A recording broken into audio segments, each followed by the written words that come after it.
Hello everyone. Destination എന്തായെന്ന് അറിയാതെയുള്ള യാത്ര, അത് ഞാൻ എൻ്റെ ലൈഫിൽ ഒരുപാട് ആഗ്രഹിച്ച ഒരു കാര്യമാണ്. നമ്മൾ ഇന്ന് പോകുന്നത് അങ്ങനെ ഒരു യാത്രയാണ്, ടു ഗോഡ്രിച്ച് ബീച്ച്. ഈ യാത്ര സൺസെറ്റ് കാണാനാണെന്നോ അല്ലെങ്കിൽ ഒരു ബീച്ച് കാണാനാണെന്നോ ഒരു ഐഡിയ ഇല്ലാതെയാണ് ഞാനും ഗിഫ്റ്റ് ഈ കാൽ കയറിയിരുന്നത്. സോ ഗോഡ്രിച്ച് ബീച്ച് കിച്ചണിൽ നിന്ന് 1.5 hour ഡ്രൈവാണുള്ളത്.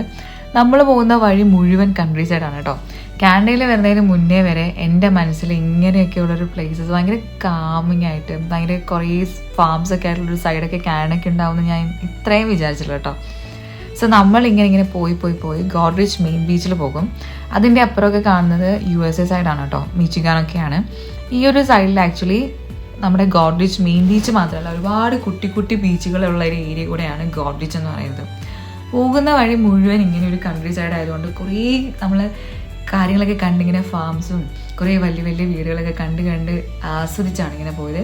ചിലതൊക്കെ കാണുമ്പോൾ നമ്മൾ എക്സാക്ട്ലി നമ്മൾ പണ്ട് പടം വരയ്ക്കില്ലേ, ഒരു കുഞ്ഞു വീട്, മരങ്ങൾ, ചെറിയൊരു ബ്രിഡ്ജ്, കുറച്ച് അരുവികൾ, അങ്ങനെയൊക്കെ ഉള്ള നമ്മൾ പണ്ട് വരച്ചതൊക്കെ നമ്മൾ നേരിട്ട് കാണുന്നതായിട്ട് തോന്നും നമുക്ക്.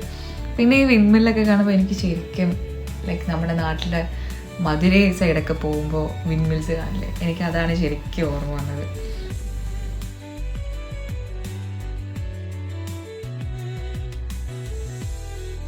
നമ്മൾ നമ്മുടെ ഡെസ്റ്റിനേഷനിലോട്ട് ഇങ്ങനെ എടുത്തുകൊണ്ടിരിക്കുകയാണ്. ഈ ഒരു സൈഡിന് വെസ്റ്റ് കോസ്റ്റ് ഓഫ് കാനഡ എന്നുള്ളൊരു പേരും കൂടെ ഉണ്ട് കേട്ടോ.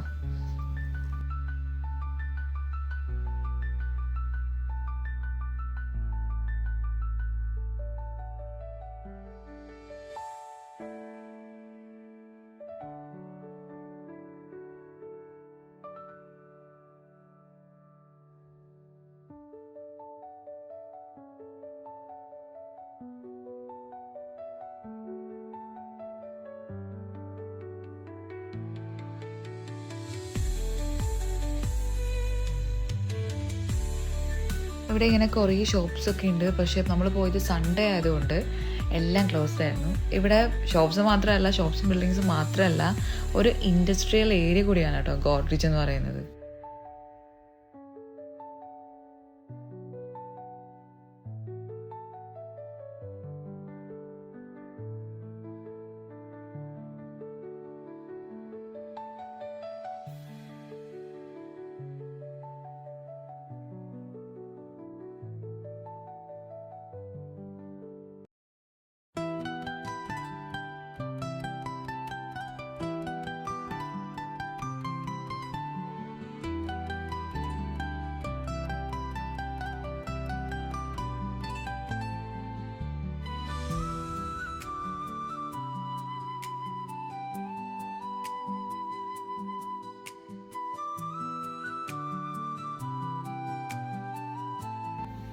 ഇനിയാണ് നമ്മുടെ പ്രധാന ഡെസ്റ്റിനേഷൻ, സൺസെറ്റ്. നമ്മുടെ ബീച്ചിനെ വെച്ച് കമ്പയർ ചെയ്യാൻ പറ്റില്ല, ഐ നോ, ബട്ട് ഉള്ളത് കൊണ്ട് ഓണം പോലെ എന്നാണല്ലോ. To be frank, I am so happy.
Look at the sky.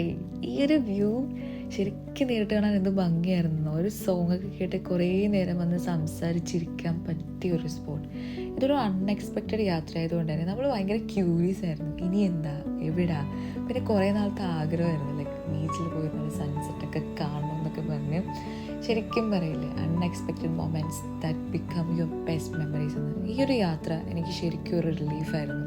നമ്മൾ നാടും വീടും ഒക്കെ വിട്ട് ഇങ്ങനൊരു സ്ഥലത്ത് വന്ന് നിൽക്കുമ്പോൾ നമ്മുടെ ഫാമിലി ഈസ് അവർ ഫ്രണ്ട്സ്. നമ്മുടെ ആഗ്രഹങ്ങളും ഇഷ്ടങ്ങളും ഒക്കെ അറിഞ്ഞ് നടത്തി തരുന്ന ആൾക്കാരെ കൂടെ കിട്ടുക, it's not a small thing. I am so grateful for this moment and my people.